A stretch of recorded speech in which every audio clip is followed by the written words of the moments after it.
Well, I think it could be a good time to get started then. Um, Loved seeing all you guys' familiar faces here. So looks like we got some good returning loyal people from 1 million cups of community, which appreciate. Um, this is something that I have been like trying to. Oh wait, wrong button. Um, Trying to like really use as a way to connect with other people, especially like we're all in our own rooms right now. So if you haven't already, grab that coffee. Make sure you mark that calendar every Wednesday at 9 a.m. Um, Share ideas, offer help, ask for help, build community, support each other, get caffeinated. This is a place to present, not pitch, to connect, not network. Um, and we got lots of 1 million cups communities all over the nation with 3,500 attendees, 700 volunteers. If you are interested to become a volunteer, please do reach out. It would be really good practice for you to also get some marketing help and copywriting, do social media, just organization in general. And we're here to educate, inspire, and connect other entrepreneurs.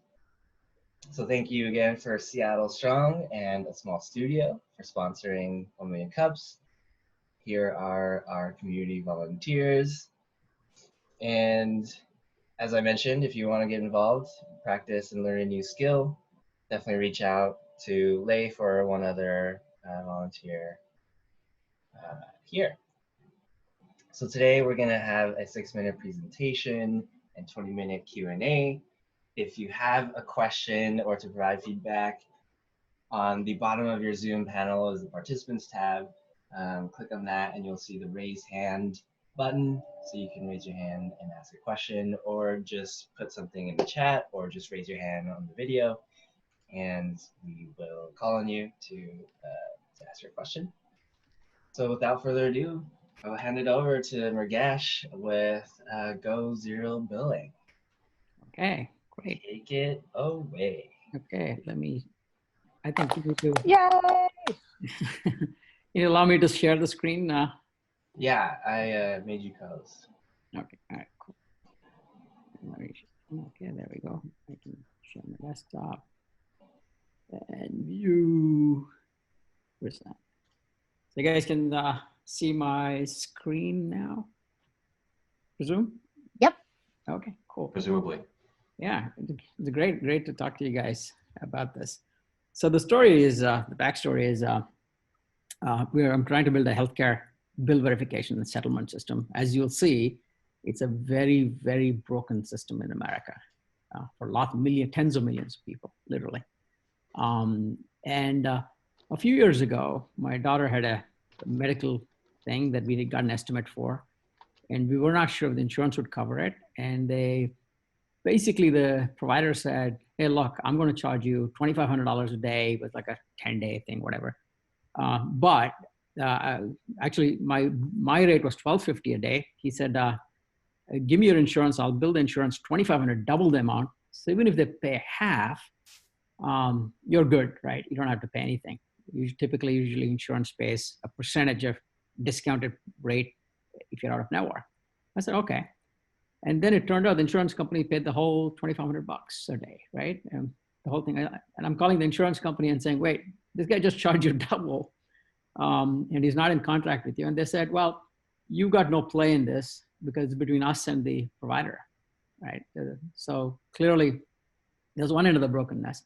The second one was the same daughter had a tonsil surgery much later. And we didn't know if the insurance was going to pay, but my experience with the insurance company was they were pretty generous the last time around. And the surgeon said, your insurance covers the hospital, the anesthesiologist, all of that, operating room, all of that. But I am out of network. I do not accept any insurance. So we'll submit it. And if the insurance pays for it, that's great, right? Otherwise, you're on the hook for it. I said, okay, we're obviously down the pipe, and I was fairly confident the insurance company would pay some portion of it, a good portion of it. But it turned out his bill was he did a 2.5-hour surgery.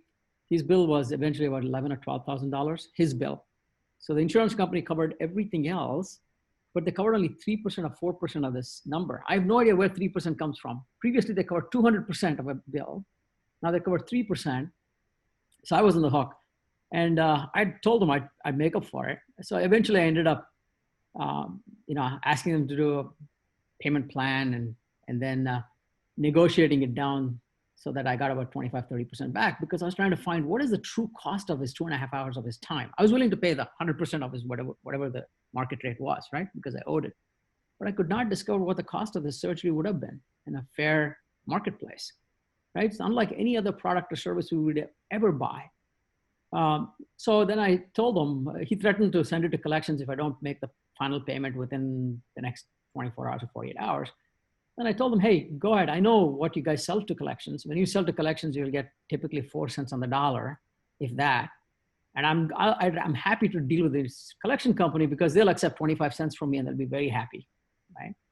And then he accepted half, right? I told him, I'll give you 2 hours for you to come back and accept this whole thing, but I'll pay you half of the remaining. So anyway, I got a 25% discount, which was my target.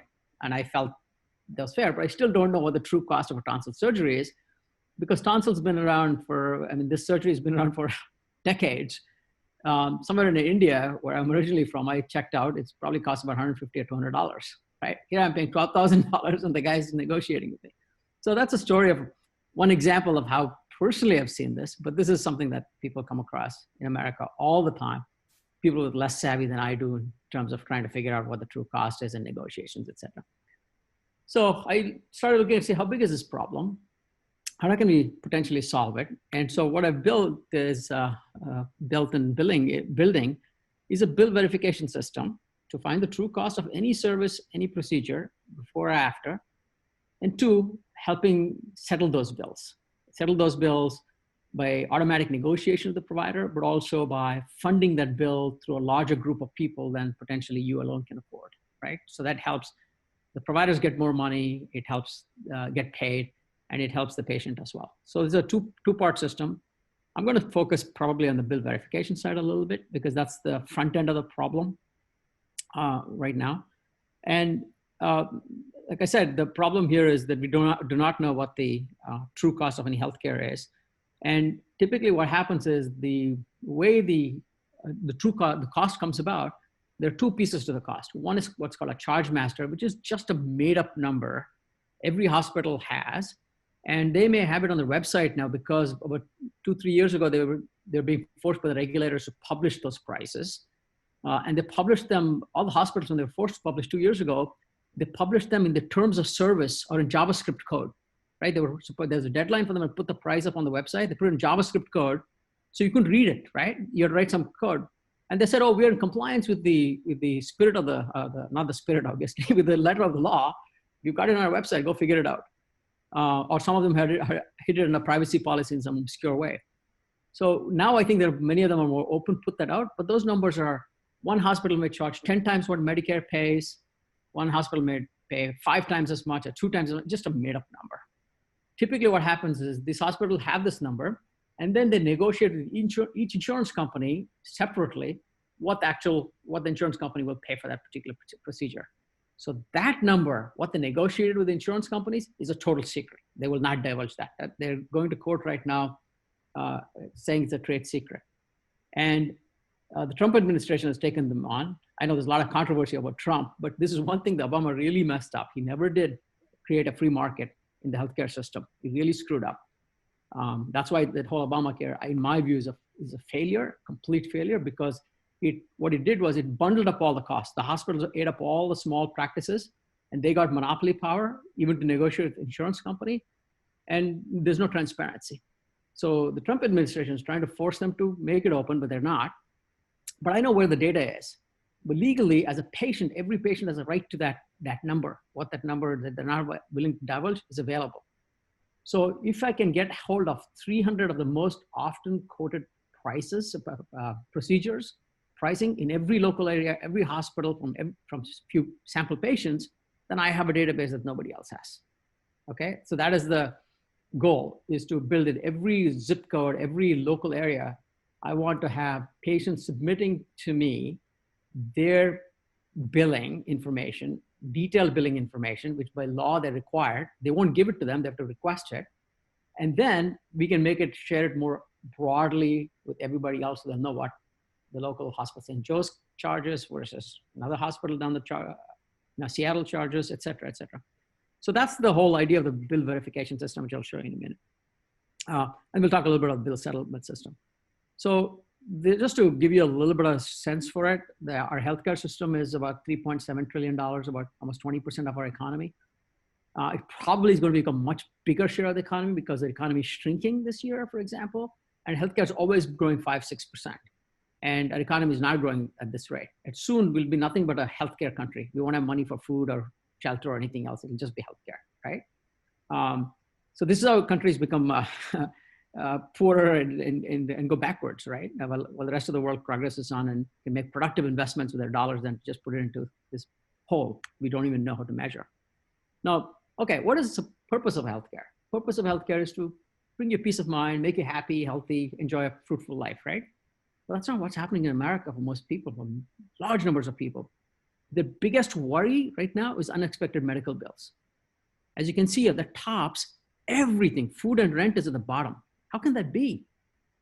Right? Usually anywhere historically, any country, anywhere in the world, people worry about food and shelter. That's not the worry here in America. It's this. So we've taken a healthcare system, which is basically causing people to get sick, mentally sick if nothing else, because of this whole issue of cost and non-transparency. So I think somebody needs to do something about it. I think it needs to come from the entrepreneurial world. So who gets these bills?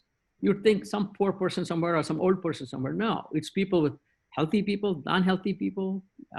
That's here. It's people with pre-existing conditions, not, and all age groups. Okay? So it's not unique to any specific narrow niche demographics either. And today, 43 million Americans have been sent to medical collections of $75 billion. Okay, and that's the 2/3 of the bankruptcies in America are tied to not being able to pay medical bills. Okay. So when people do pay their bills, this is the second part I was talking about, 37% of people actually borrow from friends and family. And 2/3 of all the fundraisers on crowdfunding sites like GoFundMe is related to medical issues, right? So people are, medical is a very big part of how people help out each other as well.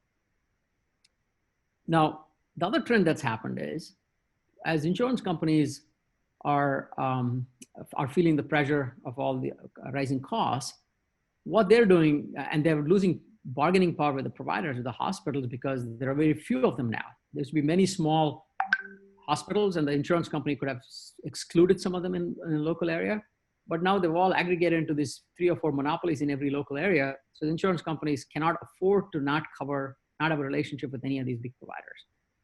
So what they're doing in turn is, because they're being asked to pay more, they're trying to push the premiums up. But when they try to push the premiums up, the employers say, no, this is too expensive for us.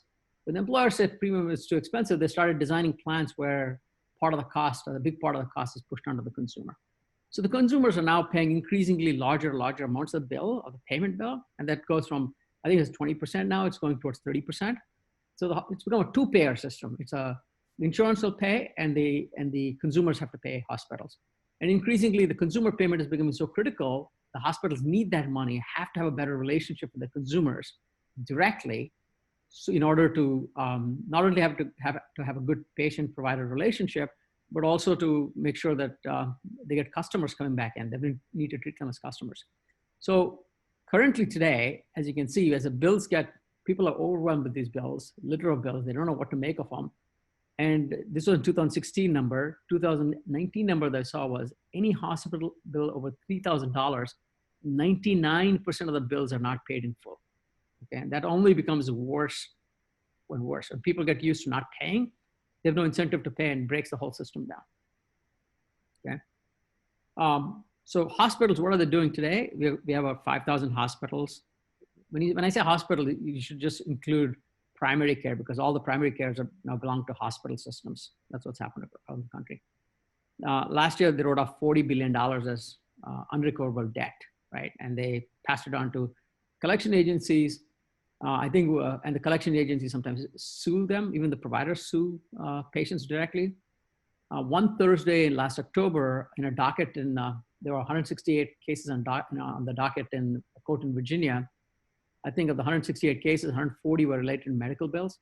Almost 100% of the time, the consumer loses the case, and almost 100% of the time, the wages are garnered to pay for those bills, just like your alimony or what have you. That's how this works, right? So we're spending a lot of money now on collection agencies, lawyers, court systems, all this stuff, the money that should have been stayed within the healthcare systems if it had been a fairer, more transparent system. That has not happened, right? I'll tell you a quick story in Seattle, St. Joe's Hospital. A woman walked into the reception and said she needed to see a doctor. She had stomach pain. And the receptionist asked her, do you have $800 on you? That's what it's going to cost you. She said, no, I don't have 800. She said, do you have 500? She said, no, I don't have 500. Do you at least have 200? She said, no, I don't. And they finally saw her and gave her some over-the-counter medication. And then a few months later, a month later, she got a collections thing, actually got a bill for $800. And that went to collections and bad things happened. And the regulators basically fined the hospital as well last year. So how do we fix this, right? This is one part of the fix, I think, is the bill verification. And bill verification, we got a system, we use advanced technologies, AI technologies to look at if you have a lot of data. We can look at what's abuse, what's fraud. We can even see for a person with this diagnosis, they're not getting the right treatment. Why are not they getting this treatment? And this information is available, data is available, but nobody's taking the side of the patient in this thing. And unfortunately, the technology that's most available, it's only last 4 or 5 years, it's matured. It's called AI, right? Which is new, what we call deep learning. That's what we use for self-driving cars and all of this. But unfortunately, that particular technology, it looks at lots of data points and comes to conclusions. It can help you make decisions, but there's no way to know why it made that decision because it's making from lots of data points. And if you ask a self-driving car why it turned left or why it swerved, there's no way to look in and see why it did it. It's not algorithm based. Because of that, as the technology is going into all sorts of fields, right? It's going into detecting which mail you got or spam to self-driving to everything else. It cannot be used by the insurance companies because the regulators will not allow them to use technologies that are not fully explainable. Supposing they give purple person versus green people or whatever, right? Those type of things. Because of that, the technology, we have the technology, it can't even be brought to bear to work by the insurance company. So I think we have an opportunity to use those technologies to get to the billing system and do these things. So that's the big driver. And I think eventually we can help build a great relationship between providers and the payment and the consumers as well. So the way it works is you get a bill, you share it with your friends and family. You get a bill, we verify it, we tell you everything's kosher, and then you share it with your friends and family and they help you pay the bill, whatever they can. And we, in the background, we're able to create a consumer affordability score, and we will send that to the provider along with whatever amounts were collected. It could be only 50% of the amount that was due. The hospital provider now has a choice to accept that amount or reject it or go through the regular collection process, which they don't get anything. So we believe this process will be work for the providers because they'll get paid more and they'll know which patient can't pay versus which patient won't pay. They don't have that information either. Okay, so that's what it is, and I'll quickly take a minute here to quickly show you how the product works. So that's the product I just showed you. I'll just log into the screen here. So if you look at it, this is you can upload a bill. Once you upload the bill, we've identified each line item by the bill. There's usually what's called a CPT code that tells you what the billing item was, and that's how insurance companies pay for. And there's an ICD code saying what diagnosis it's for, what disease this particular treatment is availed for. And we know what once we get all the data, we can essentially show them, hey, look, for this bill, you would charge $500. The other hospitals would charge this much money. Medicare would pay. Medicare typically is a cost plus model. That's the lowest cost. And that's available. The data is available. We said Medicare would only pay $87.50 for this service. So you've been charged 243% more for each of these services. So we'll highlight any one of these things we flag, we'll highlight. And there's a total amount now that's due. We'll help the patient get the bill corrected, negotiated on these basis, or based on this, they essentially can decide how they allocate the dollars.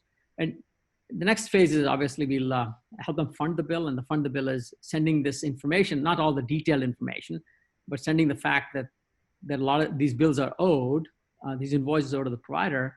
And when the difference, when a funder pays, the funder will not give you the money, give the patient the money like they do in a crowdfunding scenario. The money will go directly from the funders to the providers. So the providers know each of their bill today is paid by one person, right? Either the insurance company or the patient. They may get 10 or 15 payments for each bill. So I think that'll help them understand that this person's social graph is essentially helping them pay the bill. So that's the presentation. I'll just stop there and see if any questions. Yay! Nice job. Awesome. That was super interesting. I actually wanted to just start off with, and again, for anybody who has a question, go ahead and raise your hand in the participants tab or put it in chat. But I wanted to ask, like, what were your intentions bringing this presentation here, and kind of like who were you presenting to, and what were you looking to get out of that? Yeah, great question. So we've built pieces of this thing right now. It's functional, but we don't have a real go-to-market. So I'm looking to hear, because technically this should work with insurance companies because they pay the bulk of the bills. They should actually send us the bills so we can vet it out or whatever. There are many different ways to work this.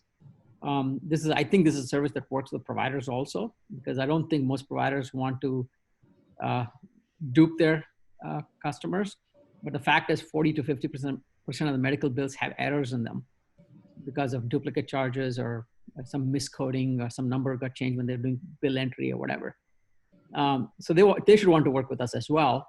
What I'm trying to get from this group is some feedback, what they think of this, how would they go to market, because it's a very consumer-driven thing.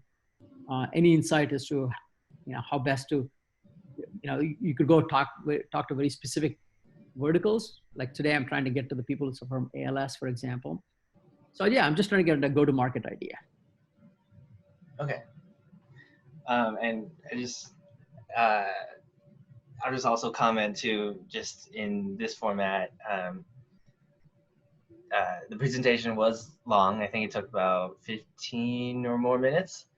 So then a lot of the information, I think, was, there was just a lot of information thrown in. So I think just in a way to, concise it and especially tailor it to the audience that you are going to speak to, I think that would be helpful to really use more stories or use more like relatable examples, so we kind of know, all right, this is the problem, this is what we're talking about. Because I can see that you're very well versed in the industry, and that there's a lot of information, a lot of problems, but I think sometimes, at least for me, I kind of was somewhat overwhelmed and kind of tuned out because of that. So just some feedback there. Yeah. Thank you. I think I had that guidance, but I maybe still habits. Yeah, for sure. I think Katie, or actually Leif raised his hand first. Sorry, Katie. So Murgesh, thank you for the presentation. I, as a side note, kind of heard a little bit about this already because I talked with Murgesh already, but it was very exciting to hear again because I am fascinated by this world since I know nothing about it. First, my question is about, you said something briefly called a consumer affordability score. Help me understand how that's not so dystopian as it is in my head. In your future.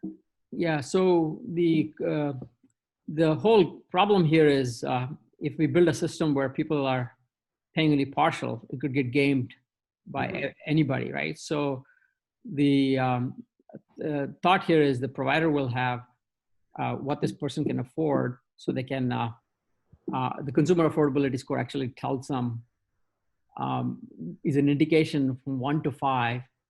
We look at the social graphs and public data points of any individual, what type of job they have and things like that, and tell them how, give them some indication. Today they have no data, give them some indication if this person can afford to pay the bill or not. They should write it off or give them a bigger discount or whatever policies they may have. Okay. And then I did have one piece of feedback about you're talking about go-to-market and how that can be so challenging given it multiple facets, and it's kind of a product that has value only after so many people have jumped on and given that data. And it seems to me like other people who do this type of model where they, the data harvesting model for the good, seem to just focus only on the consumer benefits when they talk about it. Like they don't talk about any of the other stuff. They just, like, for example, like Credit Karma and those other like free to use services that want you to sign up so that they can get your data used for their own database so they can share more information. There's a ton of those other ones, and they only focus on the consumer side of things, and you have to like really wonder, okay, what are they actually doing here? Like, I'm just getting it so I can get my bill checked or something like that. So having that focus of like, what is the consumer end of it almost only, I think it helps simplify the message and get people to be like, oh, that's the site you go to get your bill checked really quick. And they might just think they use it once. But the reality is for your side of things, used multiple times. Right. Yeah. Yep. That makes sense. Otherwise, yep. When you add a second thing, it takes away from the first thing, right? So I kind of hear you. Yeah. I like what you're doing though. I think it's great. Thanks. Awesome. Katie? Yeah. Hey, Murgesh. It was fun for those of you who weren't on our call last time. Murgesh and I got to get a little preview last week because Murgesh and I were paired up in our little breakout session. And it's really fun to see this more in action. And so you mentioned, and I know that Leif, you also just added to this, but like, Murgesh, you mentioned that you think that this is primarily consumer driven. And I would be interested to hear you talk about that a little bit more. Like, why do you feel like your platform is more consumer driven rather than the insurance companies? Right. And I really don't know that, but sure. The reason I'm going to consumer is obviously I thought at least initially to vet the product platform, it's a lower hanging fruit. And if we can prove that we can add value to a consumer, then it's much easier to rope in the insurance companies and the payers. That's one set of logic. The second is generally my experience historically working with these big companies is that they're completely dysfunctional. Long sales cycle. Usually it never works for a small company to work with a larger company unless someone on their side is willing to risk their career to help you, right? Because they become a hero if it works, right? That happens sometimes, but most people there are just waiting out there, filling up their 401ks or whatever. They're not interested in rocking the boat. Yeah. So well, I think that's a really interesting perspective. I'll ask kind of a follow-up then, because, if I think about what you shared today and this notion of it, like, if you want to appeal to consumers first, I felt like I had, because I would be very interested in consuming this. And I also have more background than the average person in understanding a little bit of some of the building and coding based off of some of my past experience. But I think that some things that come to mind for me were that, like as a consumer, I would have questions or like about HIPAA, right? Like if I was going to submit to you one of my bills, how are you going to protect, my information? And then the consumer affordability score sounds to me more like a way that would give healthcare systems the ability to have even more bias against their customers.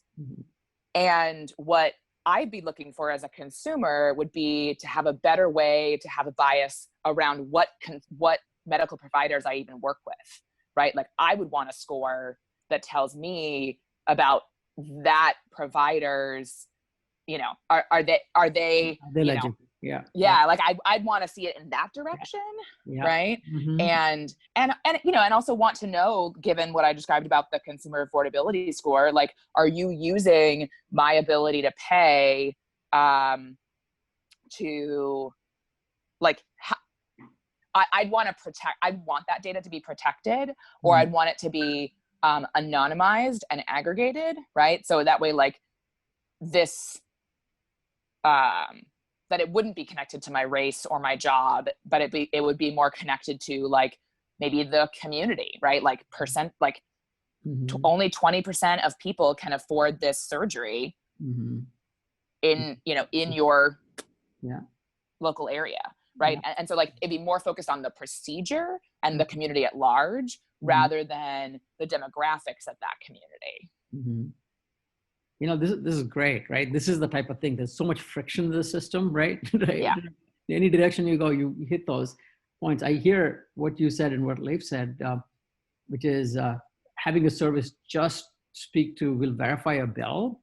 And what we've done is essentially allowed this. So when they upload a bill, we extract this information.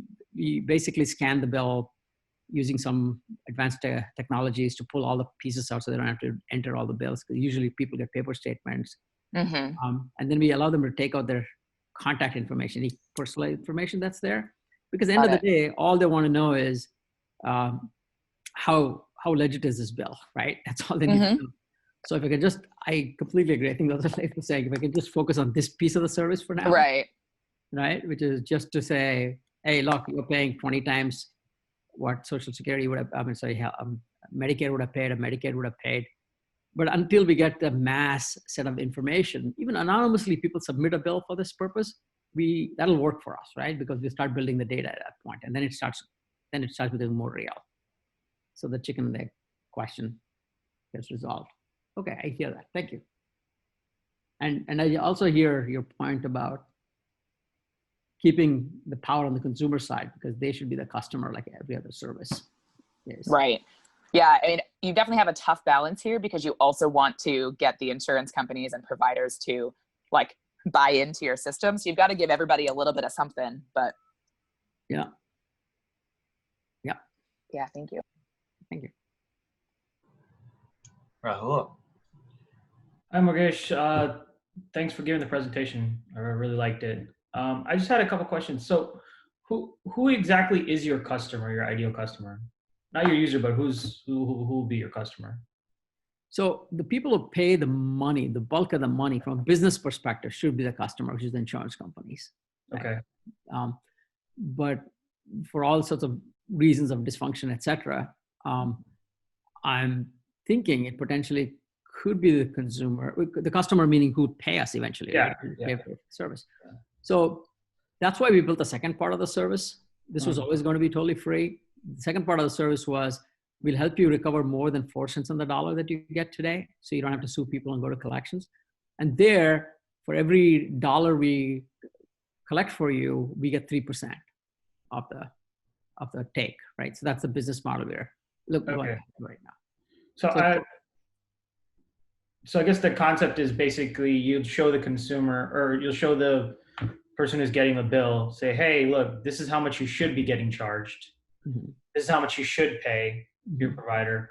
The provider then says, okay, we will pay that up. You will be charged that amount, and then you take a percentage off of that. Is that what the?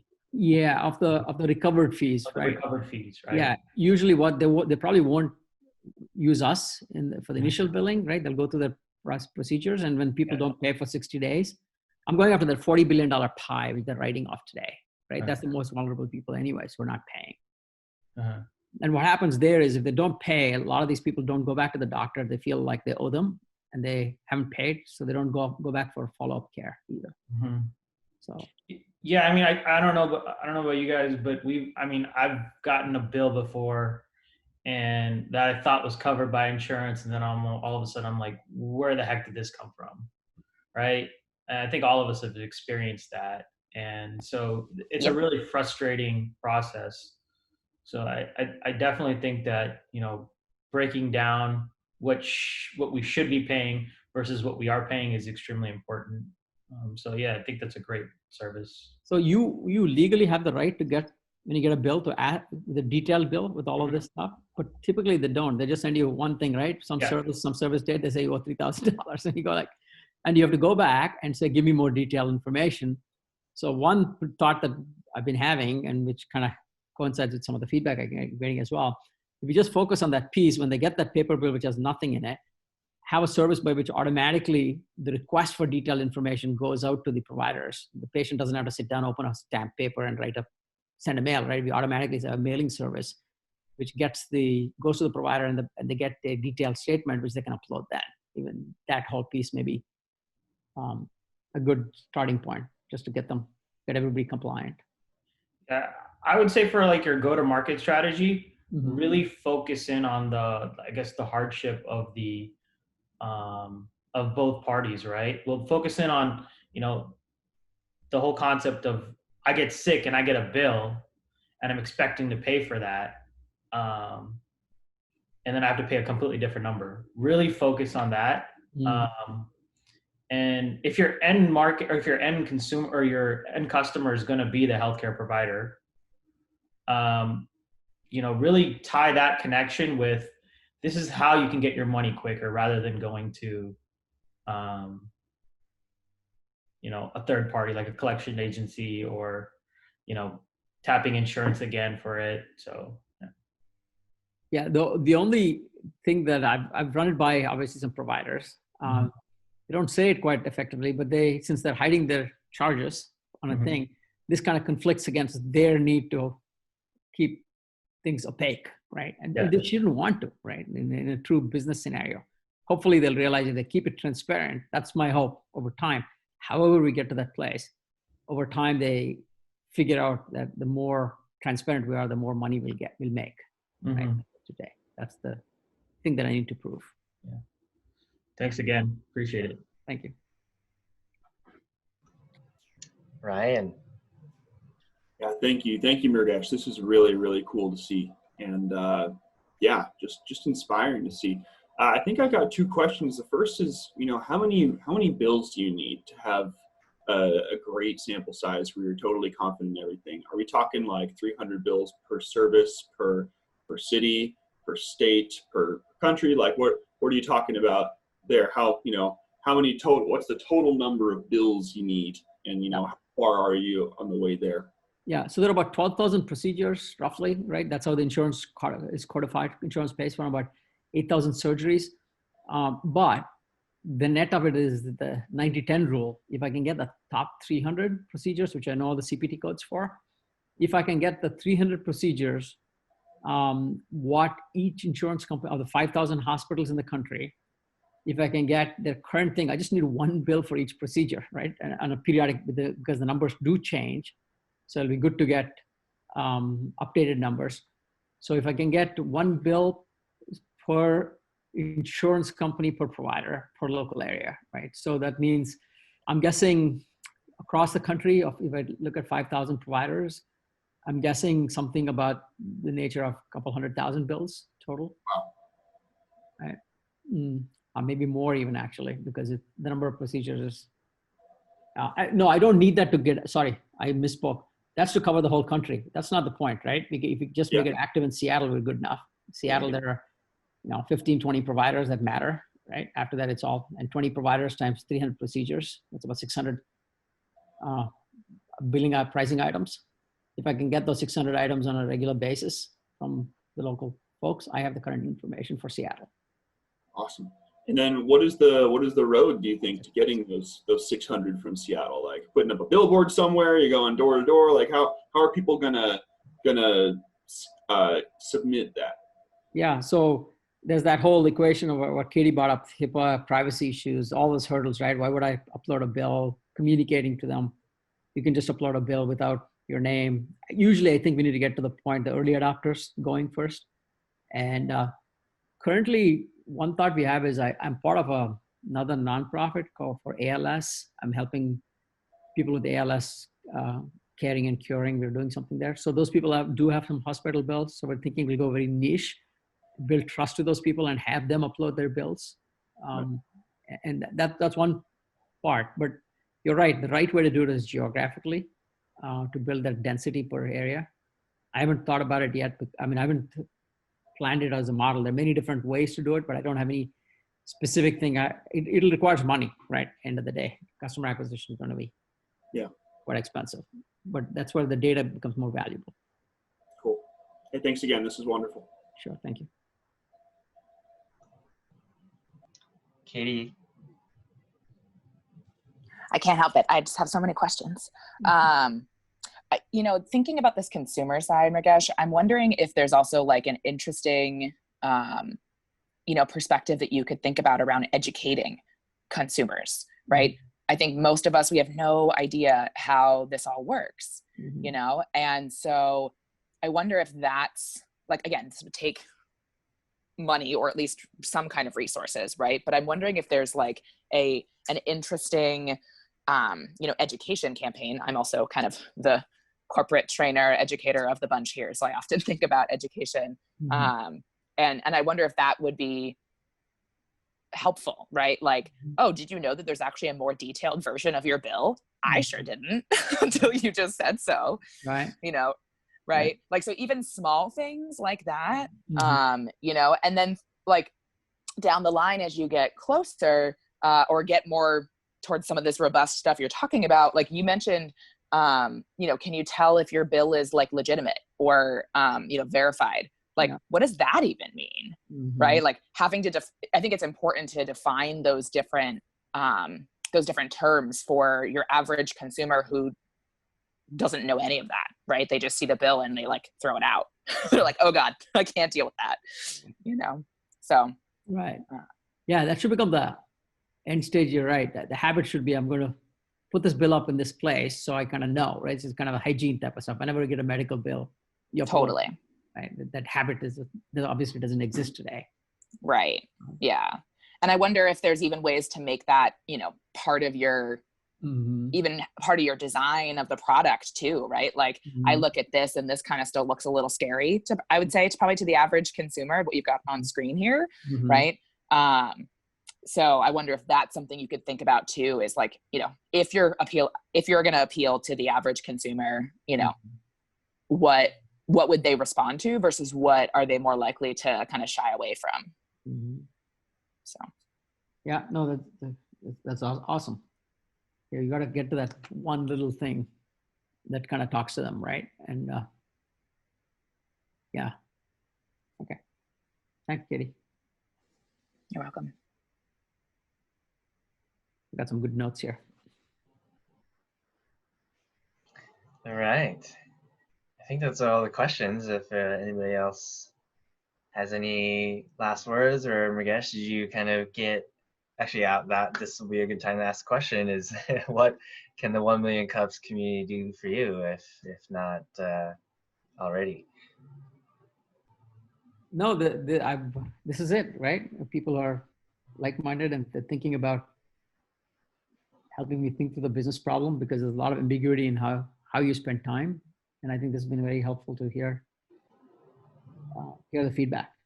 And yeah, and I'll continue to be part of the 1 Million Cups community and help any way I can.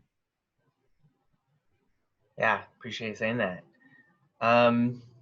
Cool. With that, we are going to break into breakout rooms just so we can catch up with each other and ask even deeper questions and whatnot.